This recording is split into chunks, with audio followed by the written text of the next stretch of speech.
Welcome back to the Nexa front lawn.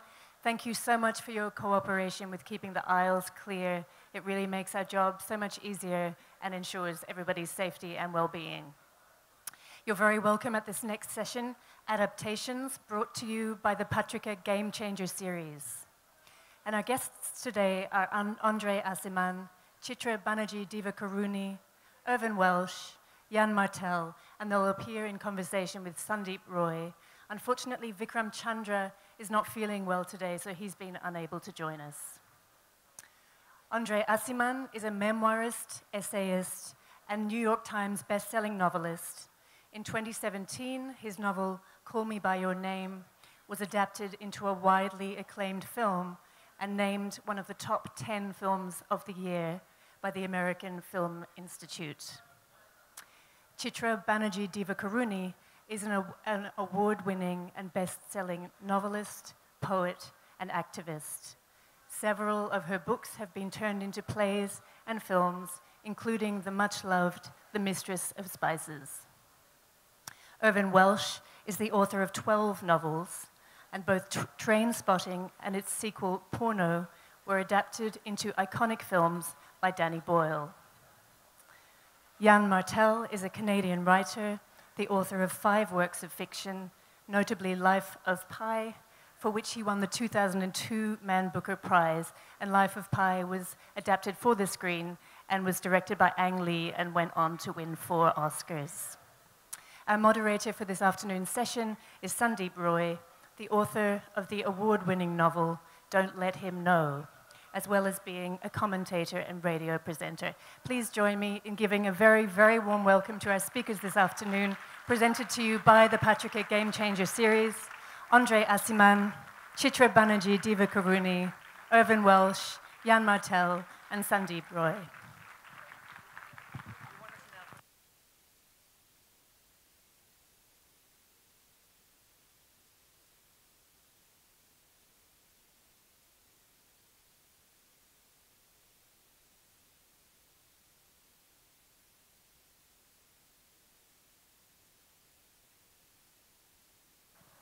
Hi, everybody, and thank you for being here. It's wonderful being here. I did it, as Catriona mentioned, Vikram is sick. He said it's probably, he caught a bug coming from San Francisco to India, and he says probably the first time India has not been responsible for his stomach problems. So it's kind of a different change for him. But we wish him well. We hope he's going to get well soon. This is a wonderful panel because it brings together 2 things we all love, books and movies. So before we start, I thought I'd take a quick poll. So 4 writers here, there's several movies between them in terms of their books. But I want a quick show of hands as to how many of you have seen at least 3 of the films from these 4. Well, we'll name the, why don't you each name the films that have been made of your books? They want it.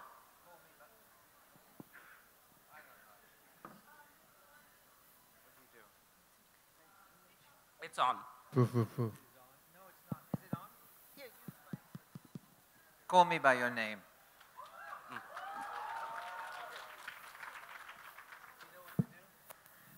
Mine, I have different kinds of movies. Mistress of Spices for the big screen, Sister of My Heart as a Tamil TV serial, short film, art film, Amar Ma, and now Palace of Illusions and Forest of Enchantments are both going to be made into movies. Essentially just Life of Pi. One of my short stories was adapted to Canadian television, but essentially just Life of Pi. Yeah, Trainspotting as first one, and then it was The Acid House, Filth, Ecstasy, and Porno adapted as Trainspotting 2, and currently 2 TV adaptations in the works. All right, so now you know the films. Okay, at least 3 of those. How many people have seen that? Pretty good. How many people have read at least 3 of those books? Hey. More, that's better. See? That's why we're at a literature festival. Come on, great. So I thought I'd start by asking each of you very briefly to tell me a bit about the first time that you saw the film version of your book. What went through your head? Very briefly. You asking me? All of you. So starting with you, Andre. Well, the first time I should have seen it, I refused to go because it was too cold. Too cold? Yeah, I just didn't want to do it. But the time that I did finally see it, which was at Berlin, I went in feeling that I didn't belong, and I walked in and I saw the actors and everybody's very famous. And then I saw the film and I said, I thought I knew this story, but this, and I didn't know where it was going to end. So I just was surprised by the ending, and I thought it was terrific. Oh, this is a moment in which the character stares at the camera or at the fireplace, and that's nice. And then I saw the credits come down, and then my heart broke, because I said, oh my God, this is more sad than I thought it could be. Well, the first time I saw Mistress of Spices, this was at the Toronto Film Festival, and of course, I was very excited. Gurinder Chadha, the co-director, was there, and you know, the film credits came up, and it said, based on the novel by Chitra Banerjee Divakaruni, and I kind of went into this fugue state, and then by the time I came out of it, the credits were rolling. No. I thought it was wonderful in a very different way from the book. So I was like, wow, but is this my book? That was my feeling. We'll get into a little bit about the differences. Yann? First time I saw Life of Pi was in New York. The studio flew me into New York, and I saw it all by myself in an enormous cinema in New York with one person next to me, and that was Suraj Sharma, who plays Pi. And so it was kind of weird being in this enormous cinema all by ourselves. And also Suraj had never seen it, so he had obviously played in it, but he'd never seen the finished product. He'd been in the artificially held up lifeboat with an actor pretending to be he'd all seen the artificiality. He never saw the whole thing. So it blew his mind. He just could not believe what the end product was. So he was like, not in hysterics, but he was like, could not believe it, and I was sort of so it was an odd experience. You recognize your book, but it's obviously something else. And Life of Pi, as some of you might know, is a first-person narrative. So you never see Pi. In a movie, necessarily, the camera's looking at him the whole time. So the change of perspective, kind of odd. I thought it was kind of odd and colorful and noisy and didn't rock my world particularly. All right. Well, obviously, probably talk about Trainspotting. There was a screening of it in the Soho Hotel in London, West London, and I went down to I was very nervous about it because I really liked the people that were doing it, and I wanted it to be successful. So I thought I wanted also to get the most critical audience that I could in London, and so I went down to the Fortress Studios in East London. And I got a lot of the people from the bands, all the Britpop bands at the time used to rehearse in the Fortress Studios. And my friend Fatty had the Bar and Grill that was the sort of the place they all hung out. So I kind of just basically brought them all round. You know, it's like kind of you know, a lot of them had tracks on the soundtrack. So I said to Danny, can I get a few more spaces? And he said, who the fuck are you bringing round here? You know? I said, well, you don't want to know, really. So he was quite nervous about that, I think. So they all came round, and they were we'd had a few drinks, and they all loved the book, so they were very hostile. They were very, very kind of looking to be hypercritical.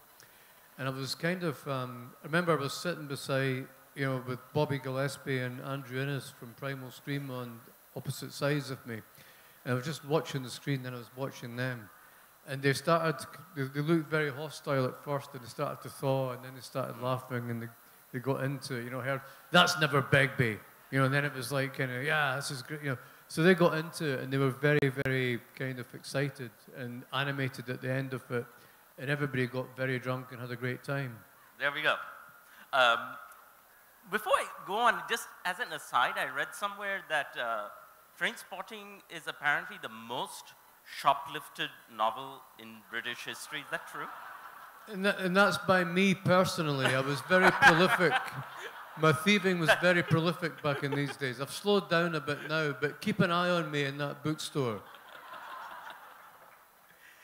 I want to pick up on something that actually you mentioned in your session yesterday, Andre, when you were talking about the film, and you said that now it sometimes feels harder, that you can't think of what your characters, Elio and Oliver, actually looked like in your head, because now you see the actors playing that. Is that a good thing for a writer?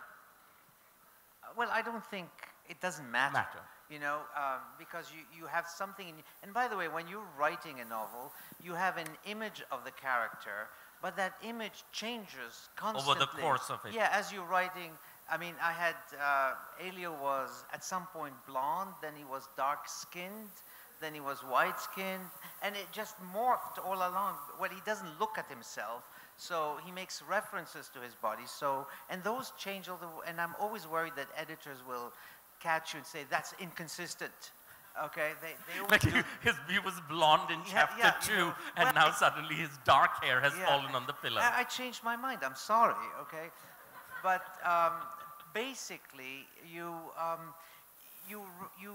it gets imprinted in your mind. And so some of the events that are no longer in the movie, I remember them less than I did before, because they're no longer sort of images. They just become just words, and then the words disappear, and I'm no longer focused on them. I wonder if that's true for all of you, because Yann, you mentioned in your comments that when you were writing Life of Pi, you were looking out through Pi, and there's actually no description of Pi himself in your book. So when you suddenly see Suraj Sharma on screen, I mean, you said it's a different perspective, but just that perspective shift, did that really feel was that unsettling in any way? I find the movie was unsettling in many ways, because there's that, first of all, the change of point of view, but also the language of cinema is radically different from the language of words. For example, in Life of Pi, there's the sinking of a ship. Now, words are very good at describing emotions and thoughts. We can exceptionally well describe those two with words. But words are not particularly good at describing visuals, especially alien visuals. A little widget that someone doesn't know what it's like, to describe with words is a lot of work. So when it came in Life of Pi to describe the shipwreck, I thought to myself, why am I going to bother describing this? Everyone knows vaguely what a shipwreck possibly looks like. So I used those immortal words in Life of Pi. I said, the ship sank, period. And then I kind of move on, because of greater interest to me was how Pi felt about it. Well, in cinema, the ship sank is amazing. It's a very charismatic visual event. So what was 3 words in the book became several minutes in the movie. And conversely, what I spent a lot of time in the book talking about, thoughts and emotions to do with religion or reality or whatever, well, those can't be visualized, so they kind of vanished. So it was an odd translation. So that's what was more jarring, is seeing things visualized that were in my head were fairly minor, not quite inconsequential, but not terribly important, and then other things that were very consequential sort of vanish in the whole. So to me, the best, and I think this is probably shared by all of us, the best process is to read the book first and then see the movie. And then you can sort of fill in the holes that are in the visual narrative.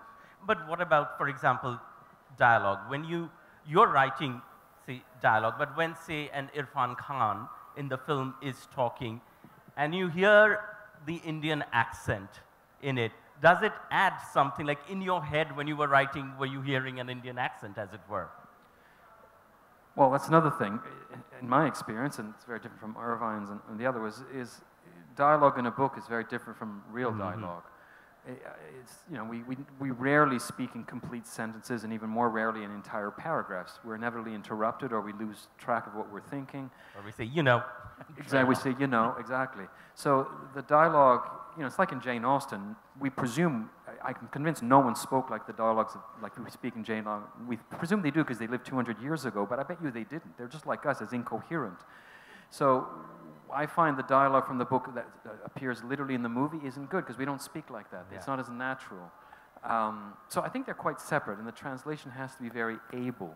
And I found the translation of Life of Pi, the weakest part of Life of Pi was the screenplay to me. The visuals were gorgeous and all that, but the translation of the actual adaptation I thought was a bit narratively limp, whereas the visuals were gorgeous. Chitra, in terms of what Andre just said, now when you think of Tilio from Mistress of Spices, does Aishwarya Rai's face float up first? Well, you know, when Gurinder and I were discussing possible people to play the Mistress of Spices, I pointed out that the Mistress of Spices in the book is actually an old woman for 3/4 of the movie. And Gurinder kind of looked at me and she nodded her head. And the next I heard is Aishwarya was playing that role. So my experience has been that face to face, everyone has always agreed with everything I've suggested. And when the movie comes out, it's a whole different beast. I mean, some people, people who were really fans of the book were actually kind of, they were like, oh, she's just so too beautiful, too glamorous, which is the world of movies, I guess. Yes, yes. And on the other hand, I have to say, many people came to me and they said, we just loved the movie, and then we read the book. And she's really old in the book. Why is she so old in the book? And in the same way, you have, you know, Train Spotting, and then there has been a sequel. You've written 4 books that deal with the characters first made famous by Train Spotting. So now when you're writing about Renton and all these characters, is Ewan McGregor's face in your head?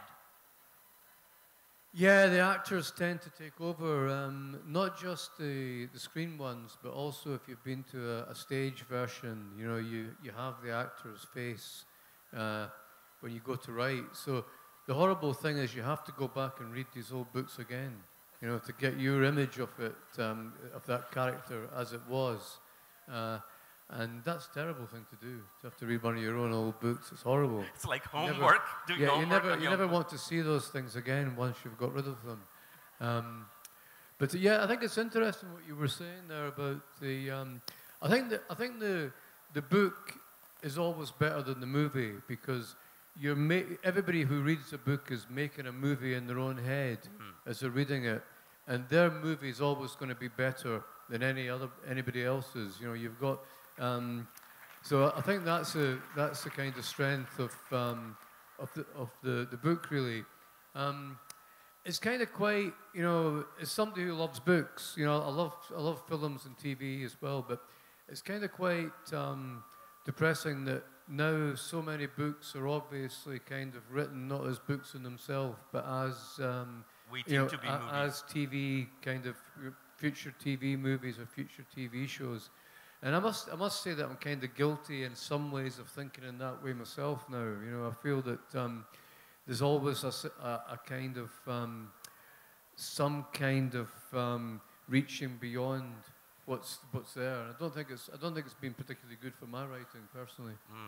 Well, you know, it's funny. I was reading that Danny Boyle, who directed the film, you know, he wanted the same characters to age and play their different versions in the sequel. But Danny Boyle complained that actors are so vain, they don't age fast enough. So you really have to wait a longer time for them to catch up with the age in the films. But in terms of, you know, what you... The high-definition camera has been a godsend as far as that goes. Like, you can get into all these little nooks and crannies and sort of marks and stuff. But now when... we look at the, you know, when you mentioned that the book is always kind of better than the movie because there's a movie in your head. Now I'm going to ask you something that might feel a little rude, where, see, a book and a film are not necessarily in competition with each other. Often in these things that they're kind of set up. And of course, as the writer, you want the movie to succeed and do well. But as the writer, is there a little deep, secret, sneaking part in you which also wants people to always say, but the book was so much better? Who wants to take that? I can think of a couple cases where I felt the movie was better than the book, but you're right, it's very rare. One of them was Fahrenheit 451. The original short story by Ray Bradbury is definitely good, but he has other things happening in it. And François Truffaut went to the heart of it and got the key element, the burning of the books, really well. And the other one that I thought the movie was better was Blade Runner. Blade Runner is based on a novel by Philip K. Dick called Do Androids Dream of Electric Sheep? And once again, he had many things happening that were sort of distractions, and the movie went to the core of it, the idea of identity in robots and humans. So that, but in most cases I agree that books are better. And it's also because a movie is always kind of like a kidnapping. It tells you what to see, very obviously, it's visual, but also the music is very manipulative. The music in cinema always tells you, in case you're autistic, it tells you this is how you should feel. And as much as that's a powerful experience and we sometimes like being overwhelmed, it's also like a kidnapping. And I think we value our freedom. And as Irvine was saying, when you read a book, you create that story in your head. You co-create it. You give it the visuals, the face of the characters, you imagine how the things are. And because you're co-creating it, you feel more involved, and therefore it's more gratifying, a creative experience. So I think it's because of that. I think the nature of language is very empowering, and the nature of visuals is overpowering. Anybody else wants to add something? Well, I wanted to say that I love watching movies. So, you know, I'm very happy when my books are made into movies. Now, I've come to a conclusion, although with Palace of Illusions, I'm trying to take a much more active role in the screenplay and who will play which part. But I know that ultimately those decisions... Because they'll nod their head and say, ha, yes. ha, and then you'll find whoever Yes, is playing. and actually really the producers who want to make money out of that film will make a lot of those decisions. And so I don't expect the movie to be like the book, but I hope that it will keep the feel of the book. That's, if it does that, if people say, yes, it felt the same to me, I'd be happy with that. Well, I'm going to take the opposite side. Please do. Because somebody has to. Somebody has to. I always tell people, and they always tell me that they have read the book first, and that's as it should be. And I say the very opposite. You should see the film first, and then you read the book.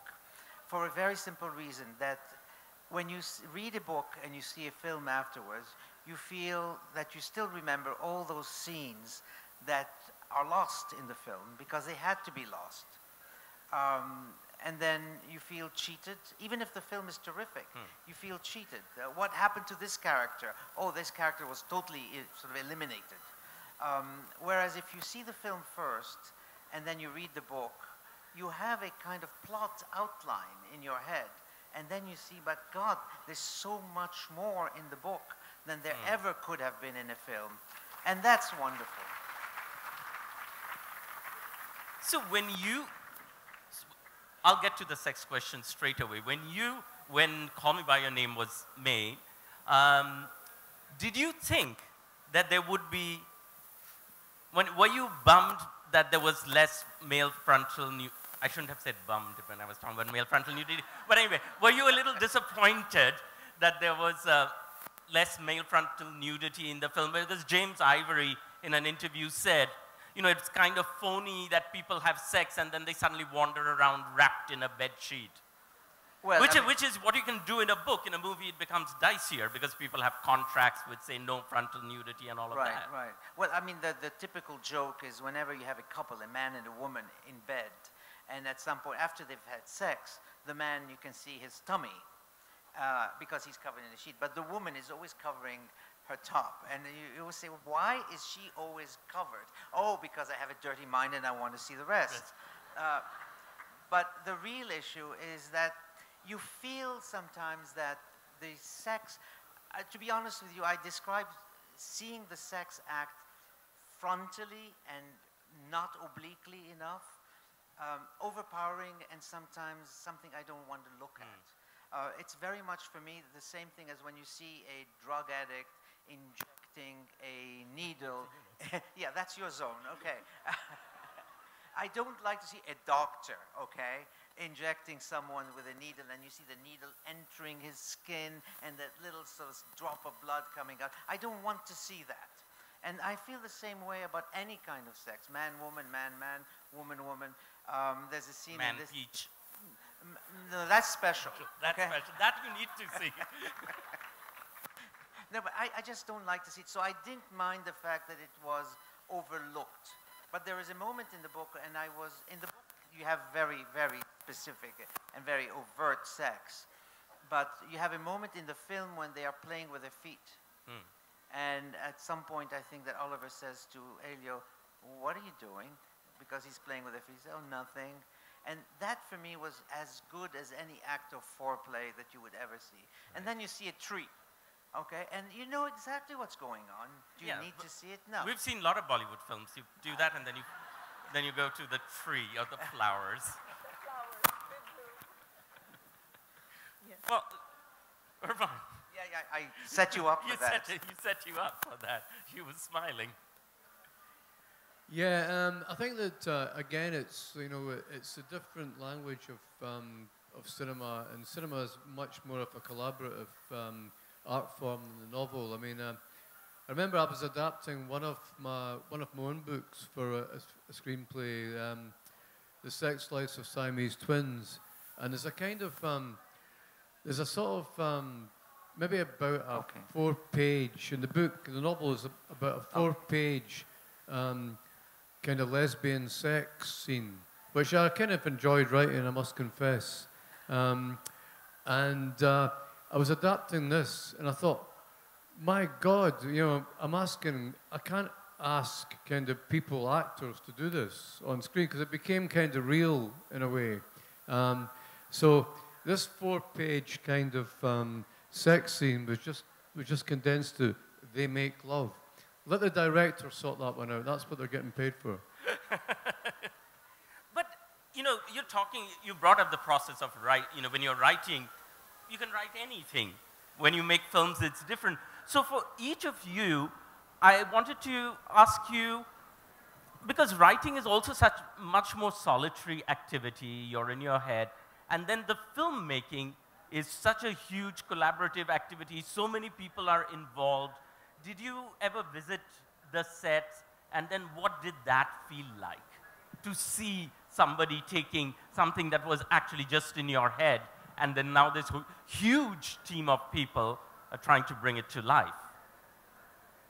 Who visited the set? Did you visit the set, Yann? Yeah, I did.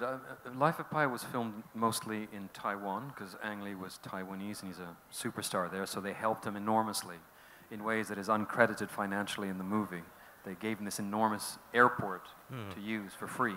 So a lot of it was filmed there, and key scenes were filmed in India. It's one of the rare times when American cinema actually bothered itself to come to India and film your beautiful country. But the last 2 days of the shoot were in Montreal, and they invited me to see that. Otherwise, Ang Lee didn't want me around. He was afraid that I'd be sort of picking away at his vision, which I told him I wouldn't, but anyway. And it was surprising, as you said, words are so easy. They're so easy to catch and put on the page, whereas the construction of reality in cinema is so cumbersome and artificial. So I remember I was astonished in the last 2 days of the shoot, half of that, one of those days was filmed just static images of food. And you're right, there's 50 people around to just shoot a plate of food. It was, and also the other thing that surprised me with cinema is that, I don't know what my fellow writers write, but I'm not going to write 3,000 pages to then boil it down to 300 pages. That's too much work. I try to write as little as I can possibly to get it right. Whereas cinema, I thought it'd be the same thing, because cinema is so expensive to make. I thought they'd try to get it right quickly, which is why they storyboard. Well, in my experience with Life of Pi, not at all. Once they got the green light, once Hollywood, the producers, gave it the green light, they give their artists license to create, and it's unbelievably wasteful.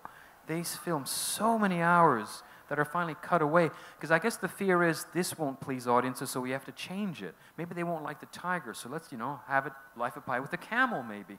They just do all these crazy things that are wasted, but every time they do it, it's unbelievably expensive. So Life of Pi had an unusually long shoot. It took 102 days. Your average movie will be about 60 days of shooting. And every minute of those days is planned, but then shit happens. And they have to do extra filming, extra this, redo that. So that's why they're always, in my experience, they're just below a level of absolute hysteria because they're so stressed about the money they're spending. But it's also incredibly creative, but unbelievably wasteful. So that's the thing that struck me about how they shot it. I sort of forgot what your question was. So that was the question. But do any of you have anything to add from watching a whole group of people suddenly being responsible for something only you were responsible for? Well, you know, because of the slow nature of filming, much of Mistress of Spices was filmed in Canada, and then some of it was filmed on location in the United States, in San Francisco. So the dates got pushed back and back and back. So when they were actually filming in San Francisco, I was already in India with my new book. So I couldn't be there. I was actually there when they were filming. You were but there. I was in a background scene and they cut me out. But anyway, I'm not holding that. Murthy, my husband Murthy was there, and my sons were there, and they were extremely bored because the same scene would be filmed over and over and over. Because there was the same extra who kept walking back and forth. But what I really liked was going with Gurinder Chadha and her husband Paul Burgess to choose the locations that they would film, because they said, you know the Bay Area, why don't you come with us, show us where you imagine these things happening. So I felt like I had some real input into location, and I was very happy with the location filming. Yann, did you have a cameo in Life of Pi? Yeah, I did. If those who've seen the movie, there's a scene where the adult Pi and the author are speaking on a bench, and the camera's behind the bench, and there's a little pond, and there's someone on a bench on the other side. C'est moi. I was there. Ang Lee came 4 times over to direct. I must have been the most directed extra. But so, yeah, I'm there. But you have to know that I'm there. But anyway, that's me there. So I have to tell my experience, which is I was already in India, but they wanted me there. So they chose a magazine where I was on the cover, and they artfully displayed that magazine at a certain moment. I thought they would Photoshop you into the scene. Did you want to add something, Andre? Well, I went to the set. In fact, they invited me to come to the set, and I may have said this already, but I arrived in Milan, and I was going to go to a hotel and sleep. And they said, no, the director demands that you come right on the scene, and he wants to know your size. And I said, what? No, not what part of... Sorry, I shouldn't go there. This is a morning session, Andre. And I just woke up, you mean? Okay. No, they wanted to know my body size, okay? And I couldn't understand why they wanted that. But eventually I discovered that I was going to be put in a suit and look totally ridiculous as I was. But I arrived on the set itself, and I see that they're playing a scene that was the most difficult scene for me to write, because it's the moment in which Elio begins to hint at Oliver what it is that he's feeling. And he's not going to say anything, and they have the 2 guys arriving on a bike. They step, they go to the store, they buy cigarettes. There's a bus that comes in. Of course, the bus is an extra. There's an old lady that comes out of the bus, and she's holding her shopping. There's a kid, etc., etc. All this is happening, and then the 2 boys start speaking, and the camera sort of shoots up and down, and the director says, cut. And I said, wow, this was perfect. This is exactly how I imagined it. No, it's terrible. Do it again. Same thing. The 2 guys come in a bicycle, they buy the cigarettes, the bus comes, the lady comes out. Anyway, they did it about 4 times, and each time the director would interrupt and say, no, cut. And each time, it was different every single time. They did it about 4 times, but each one was perfect. And I would never, because of the kind of person I am, I would never have been able to decide which they had to choose, because they did it differently every single time. It's like having 4 drafts of the same chapter, and each one is, in this case, better than the other. Did you have anything to add? Yeah, I mean, I was actually on the set of all 5 of the movies. I was actually cast as an actor in all 5 of them, and the 2 of them, Filth and Ecstasy, they cut me apart out, basically, which I was kind of quite miffed about. And you should have had a veto power. well, I think the interesting thing is, I mean, it's like a director, like you know, I think directors like to get an author involved so that they can't really slag off the film afterwards. You know, if you're part of the film, if you're like, so I mean, I've been an actor in 5 of them. I've been a screenwriter on 1 of them, and I've been a producer on 2 of them. So no, 3 of them actually. You can't really.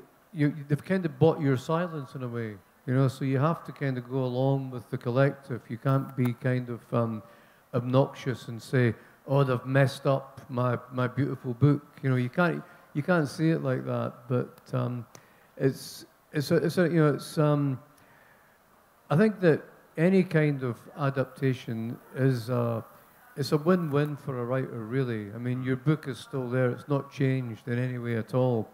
All you have is a promo film for the book that a lot of people will see, or very few people. Promo. Yeah, very few people will see. Or my friend John Baird, who was the director of Filth, he always describes the book as a big fat leaflet for his film, like, you know. So it kind of cuts both ways. But if it's a terrible film, you can go, oh my God, they fucked up my beautiful book. Nothing to do with me. If it's a fantastic film, you can say, well, they had this amazing source material. They couldn't really go wrong. So you have to kind of see it, and so it's win-win, really, I think. That, I have to say, go ahead. that is a wonderful line. I'm going to steal it from you from now on.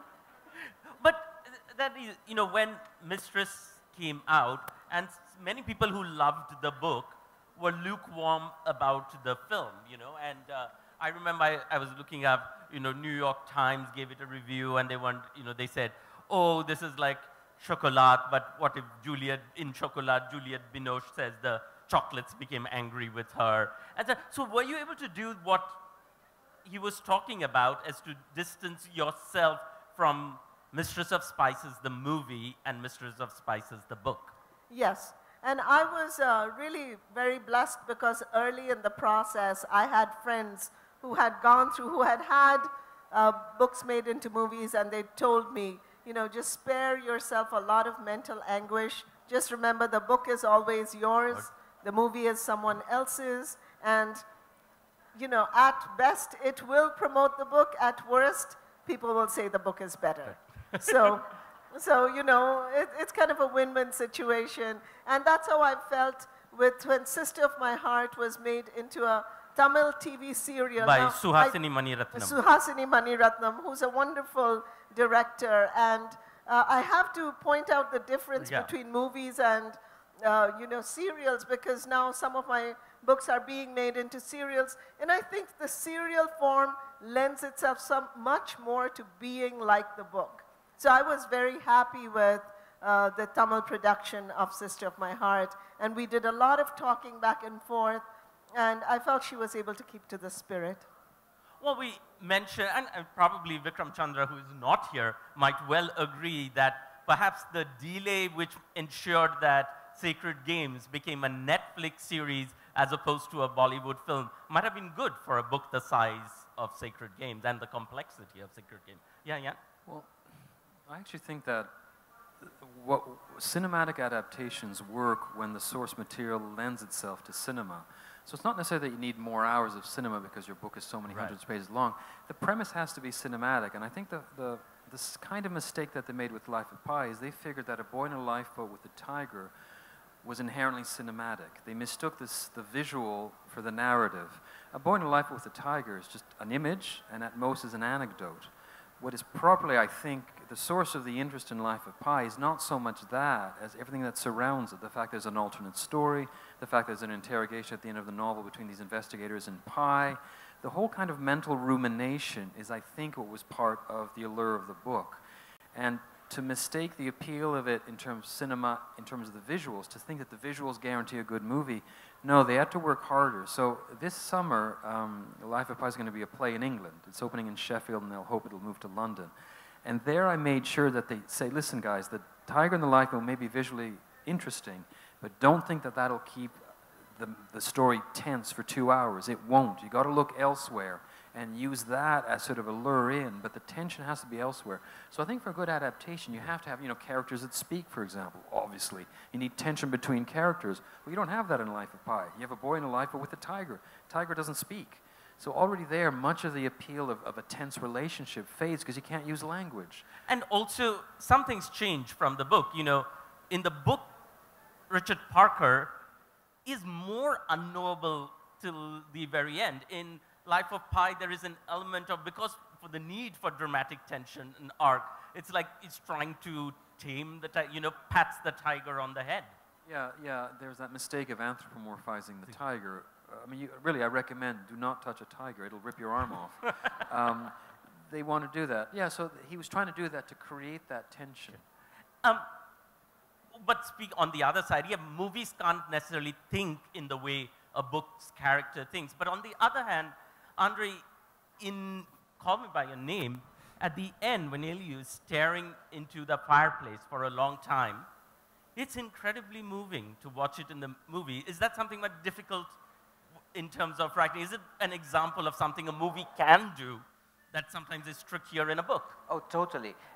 In the film itself, you have a scene in which Elio, the character, is 17 years old, has just been told by his former boyfriend that the boyfriend is getting married, and he's a bit broken-hearted, and he starts looking at the camera, which is really, he's looking into a fireplace, and the camera is on his face as they're setting the table in shadows behind him.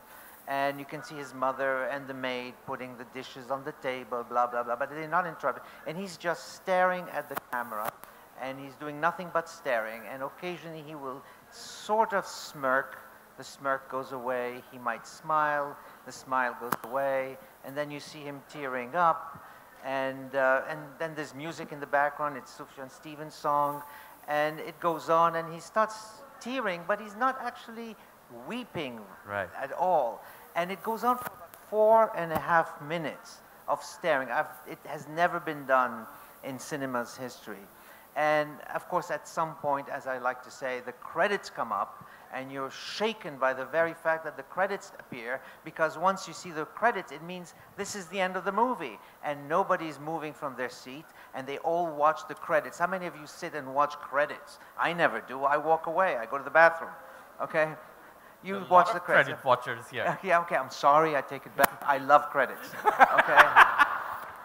But the point is that once you see the credits, you realize the film is over and you didn't expect it. Now, the reason why I brought this moment up is that most people who read the book, my book, always quote the last few sentences as a moment in which they wept, because it tears them up. And it's not a sad moment at all, but it's a poignant moment. And what happens is that the book can have a poignant moment like that, but it cannot have a boy staring at a camera for 4.5 minutes. Books cannot do that. On the other hand, if you don't have a voiceover in a movie, you have to have a face do all the job of a voiceover. So, and I ended up telling the director, and I meant it very sincerely, after watching the film, that I thought the ending of the film was better than the ending of my book, because it riveted you to your seat. You couldn't move until this boy was called to the dining table. Nobody could. Everybody read the credits to the very end when they tell you who the singers are, who's a musician, etc., where was the film made, etc. And you watch this because you're really watching the face of Elio, the character. And so in a way, if you're an author, you have to also commend the fact that cinema can do things that prose is totally incapable. On that note, let me open it up to questions. I know you guys have lots of questions, so. Ma'am, right over there. Yeah, go ahead. I think there's a mic coming.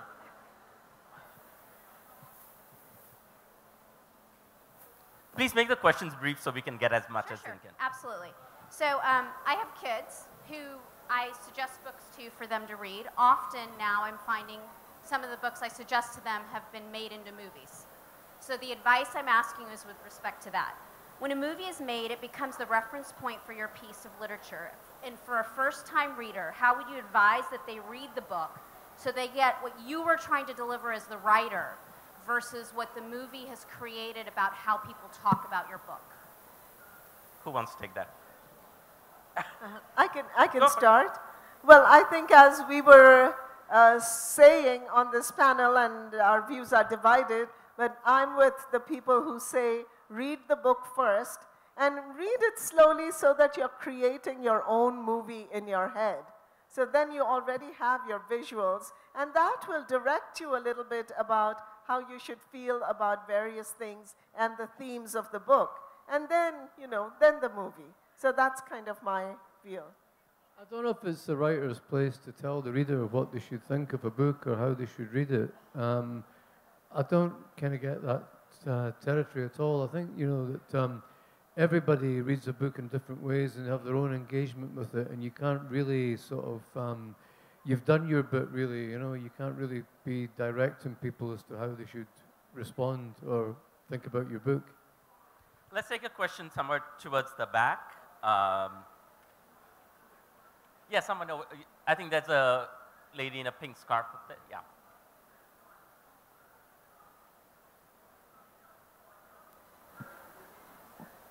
So my question is open to anyone. Do you think because of the frequency of cinematic adaptations nowadays, writers are writing with the aim of their work being adapted, and they're writing with the vision of it being a cinematic adaptation? No, I didn't. Certainly I didn't. But now that you're writing the sequel to Call Me By Your Name, is the movie sneakily there in the back of your head? I don't think it can be made. So, I mean, it's one of those things that you can't write for the movies if you're writing straight prose. It doesn't happen that way. I mean, you can put all kinds of street scenes and the vendors and describe the temperature and the climate and so on. It still feels artificial. What about Dead Man? Oh, go ahead, Yann. If that is the case, that writers are writing hoping to be adapted, I suggest it's a foolish hope, because it costs very little to write a book, it costs very little to publish it, but it's staggeringly expensive to make a movie. So it's very unlikely that something will be adapted to the cinema. And the other thing too is, in my experience, books last because they're a physical object that need no intermediary. You pick up a book, and if you speak the languages in which it's written, you can read it directly.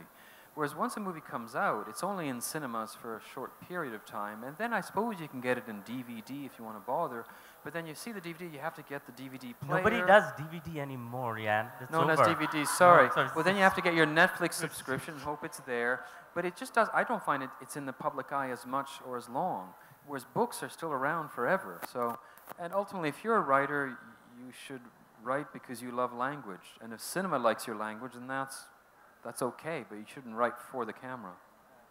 I think that's a gentleman over there. My question is, can a writer be the better director for their creation or their writing?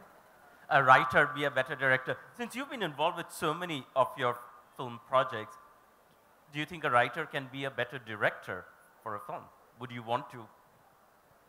Yeah, I mean, I've done a bit of directing. I directed a TV movie, feature-length movie. I've done kind of, and it wasn't a great experience for me.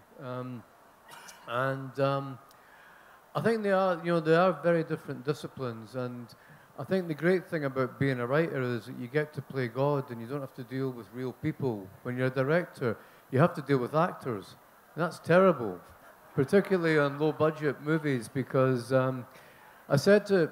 I asked, when I was doing this movie, I asked Danny Boyle what I should do, with that, how should I work with actors? And he said, just lie to them, just tell them anything that gets them to shoot that scene. And particularly on low-budget films like ours was, it was a low TV, Channel 4 TV kind of movie, that on quite a tight shoot that people aren't getting paid lots of money, so they're always asking about money. They're always asking about, so they're always kind of when you're about to shoot a scene, they're like kind of thinking, I didn't get expenses, or my hotel's not right. And what I realised is just because they don't want to shoot that scene, because they're scared of shooting that scene, because they're going to be on camera forever, particularly kind of younger and less experienced actors. If they don't get it right, that's going to be with them for all time. So basically, they flag up that fear in a kind of roundabout way, by asking about money and all the things that aren't really important to them. And so you have to kind of address that kind of fear, basically. And that was the biggest thing that I got from it. So you just say anything. You tell them the performance was brilliant in the last scene. In this scene, they're going to really kind of knock it out of the park and all that. And if they do a good job, they forget all about the money after it, So, but it is very stressful. It's like what you tend to find is that you have these. I mean, writing a book can be stressful as well, but you basically, it's your own stress that you deal with internally. But you've got 2 weeks in a film set where everything's brilliant, everybody's happy, and they're all working together. It's like a new family being forged. And the last 2 weeks are great as well, because everybody's going home, basically. They're looking forward to it. The end is in sight. But it's that bit in the middle where it can be kind of very, very tough, very, very kind of hard going, and you're with a bunch of people all the time, and it's almost like being stuck with your family at Christmas, but over an extended, over a very, very extended period, So yeah, I don't recommend it to writers, basically. The question, yeah, the lady over there.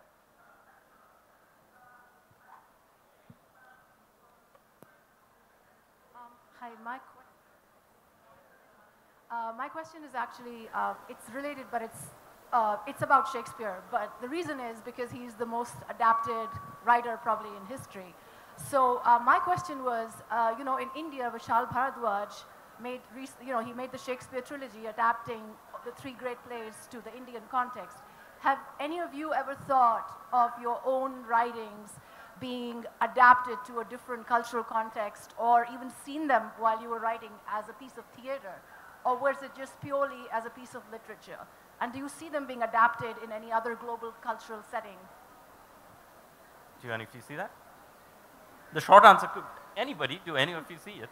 No, I think when I'm writing a book, answer. I'm really focused on the book itself. I'm not thinking beyond the book, and therefore, to answer to an earlier question, I'm not thinking of a movie, and I know I could never direct one, so I never think about that. I think for me, it's very important to stay in the world that I'm writing, to really immerse myself in that fictional world. Let's try. We have just a couple of minutes left, so ma'am, I'll ask you. Here. Right in front, please. Well, you just restricted the entire session on the cinematic adaptation, but the adaptation could have been also on the theatrical side, as you said about Life of Pi that is coming, and you're feeling much better about it. So how do you react to the theatrical adaptations versus cinematic adaptations? Both of you should answer, since your Train Spotting also has one. I had an interesting experience with that. When the book came out, quite early on, a theatre group in Bradford in northern England, and they did theatre for disenfranchised youth. So they said, could we adapt it? And since until then no one was asking, I said verbally, sure, go ahead, that's delightful, go ahead, do what you want. And then later on, Hollywood signed on. And my agency had forgotten about this Bradford group. So I had to remind them, saying, excuse me, we committed to this group called Twisting Yarn to do a theatrical adaptation. And you would not believe how difficult it was to let Hollywood allow this theater group doing youth theater for distance to let them do it. But they finally did it, and I went to see the adaptation, and to be honest, I preferred it over the movie. The movie cost $120 million plus. The theater thing cost maybe £2,000, but it used that. What's magical about theater is the artifice is so evident, you have to participate to make it work. And because you've participated, it really works. Whereas cinema, its special effects are totally artificial. They're not earned. You don't know how they're made, you don't understand it, but so I don't find they're as convincing as people in Hollywood think they are. We know so well that Hollywood can do anything with their computers that we don't buy into it anymore. Our standards get higher and higher and higher. Frankly, what works in a story is the emotional pull of it, and special effects can't deliver that.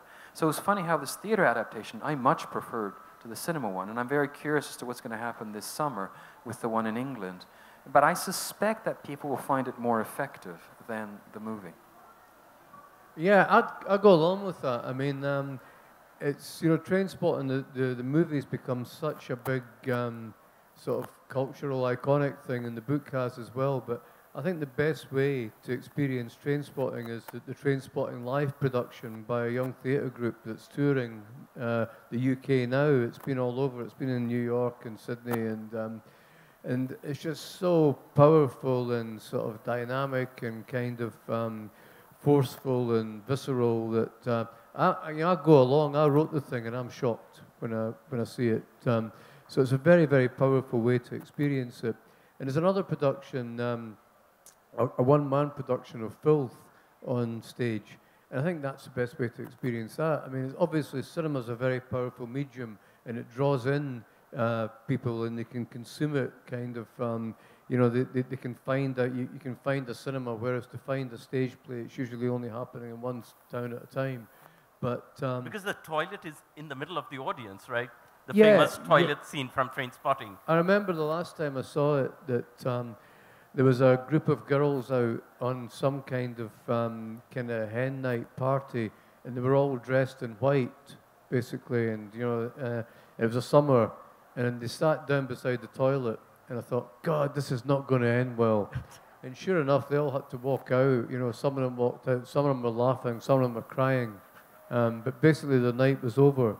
So yeah, but there is a kind of a real engagement with an audience, and you really feel that that you've kind of shit is real. Yeah, but you really feel you've had an experience that is that's going to stay with you. And people that have seen the stage play have said that in a way that they really haven't with the. I mean, you know, obviously the film is kind of iconic. The book is as well, but the stage play, I think, is much more effective in terms of engaging the senses of the audience. I think we have time for one last short question. So wave your hand really hard, and there's someone back there. We haven't taken many questions back. Yeah, this guy at the back.